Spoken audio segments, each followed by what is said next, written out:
নমস্কার বন্ধুরা, চলে আসলাম গোপীনাথ বাড়িতে। গোপীনাথ দর্শন করলাম, করে এখন চলে যাচ্ছি রথ টান দিতে। এই যে দেখো রথের দড়ি, এই যে সামনে রথ, অনেক সুন্দর করে রথ সাজানো হয়েছে বিভিন্ন রকমের ফুল টুল দিয়ে।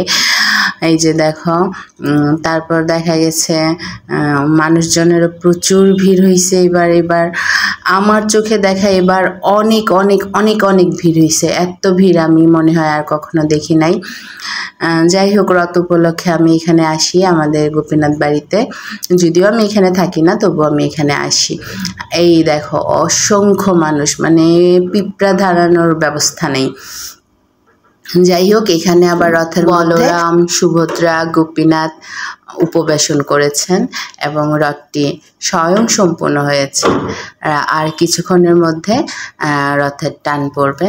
তো মাইকে বলা হচ্ছে সকল ভক্তবিন্দুদের উদ্দেশ্যে যেন রথের সামনে কেউ না থাকে। এই যে আমাদের সুভদ্রা রানীকে রথে উপবেশন করাচ্ছেন। তো আসলে অনেক সুন্দর সুন্দর পরিবেশ আর সব কিছু মিলিয়ে মনোমুগ্ধকরণ।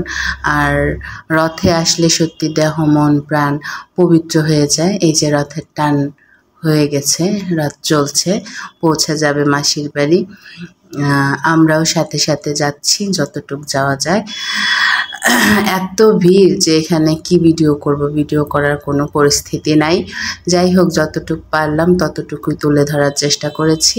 রথযাত্রা শুভ হোক, সকলের মঙ্গল হোক, সকলেই ভালো থাকুন, সুস্থ থাকুন।